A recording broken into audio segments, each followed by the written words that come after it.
غزوہ بدر کے بعد جب 70 کفار و مشرکین پکڑ کے لائے گئے، قیدی بنائے گئے، تو اللہ کے رسول صلی اللہ علیہ وسلم نے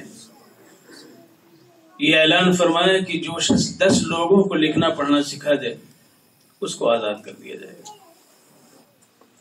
یہ پہلا موقع تھا دنیا میں، اس کے پہلے غلاموں کو قتل کر دیا، قیدیوں کو قتل کر دیا جاتا تھا۔ یہ پہلا موقع تھا کہ اعلان ہو رہا ہے کہ 10 افراد کو جو لکھنا پڑھنا سکھا دے اس کو آزاد کر دیا جائے۔ صحابہ کرام اسی اعتبار سے جو تاریخ شہادت دیتی تھی کہ قیدیوں کو زندہ نہیں بخشا جاتا تھا، وہ اس کے درپے تھے کہ ان سب کو قتل کر دیا جائے۔ انہوں نے بہت ستایا ہے، بہت ذلیل و رسوا کیا ہے، آج یہ اپنے ہاتھ میں آ گئے۔ لیکن اللہ کے رسول صلی اللہ علیہ وسلم کے نزدیک علم کی ضرورت، اس کی اہمیت یہ تھی کہ مدینہ منورہ میں یہودیوں کی یونیورسٹی بیت المدراس قائم تھی۔ آنے والے زمانے میں مقابلہ علم کا ہونے والا تھا، اسلحوں سے نہیں بلکہ علم کے اسلحے کے ذریعے ہونا تھا۔ اور اسلام علم کا پیغام ہے، علم کا علم لے کر کے وہ آیا ہے۔ اقرأ باسم ربک الذی خلق کی امانت لے کر کے آیا ہے، لہذا اسلام کا ہر فرزند جو ہے صاحب علم اس کو ہونا چاہیے۔ تو جناب محمد الرسول اللہ صلی اللہ علیہ وسلم نے اس وقت تک 7 مسجدیں مدینہ منورہ میں بن گئی تھی، سن 2 ہجری ہے۔ 1 سال ابھی ہوئے ہیں آئے ہوئے، دوسرا سال چل رہا ہے۔ اللہ کے رسول صلی اللہ علیہ وسلم کے پروانوں نے 7 مسجدیں بنا رکھی ہیں، 7 مصلے قائم کر رکھے ہیں۔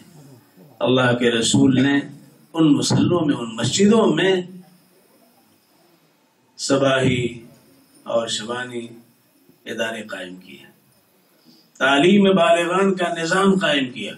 جو پڑھے لکھے نہیں تھے ان کو پڑھنے کا موقع فراہم کیا، اور پڑھانے والے ان مسجدوں میں وہی مشرکین تھے، وہی کفار تھے۔ اللہ کے گھر میں پڑھانے کے لیے ان کو اجازت دی گئی کہ 10 کو لکھنا پڑھنا سکھا دو، تمہیں چھوڑ دیا جائے گا۔ یہ کیوں اللہ کے رسول نے کیا؟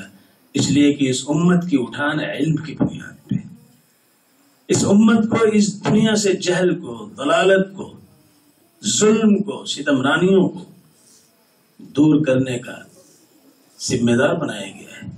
یہ امانت دے کر کے اس کی بعثت کی گئی ہے۔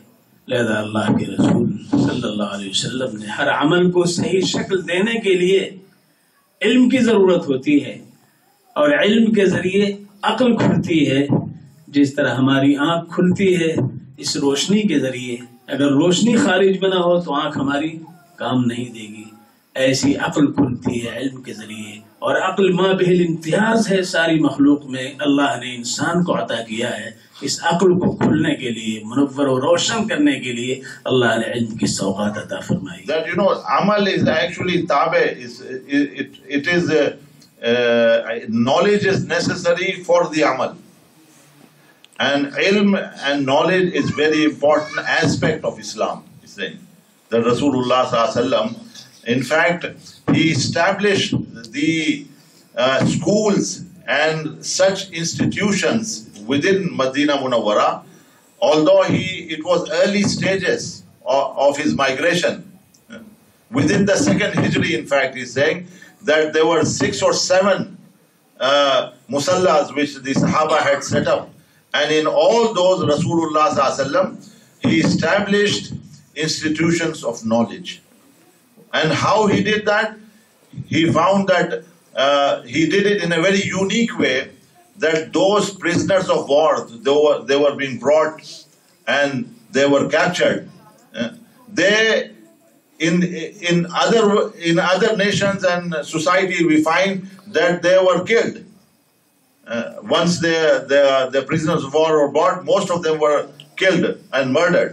But Rasulullah sallallahu alaihi wasallam saw that these people are wise and intelligent and in them, so he offered them that we give you freedom if you are ready to pass on the knowledge you have to our people.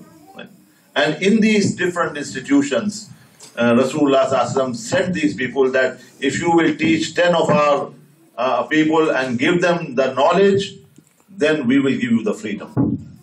So because knowledge is very essential part of Islam. He's saying that the first revelation of Rasulullah sallallahu alaihi wasallam which he received was Iqra bismi rabbikal ladhi khalaq. That it is a foundation that Islam actually is based on knowledge, and knowledge is very essential part of the knowledge, and it is very, very important for us, especially in order to do the correct amal, correct action and practice. That knowledge has to be gained, and that is very important part of Islam.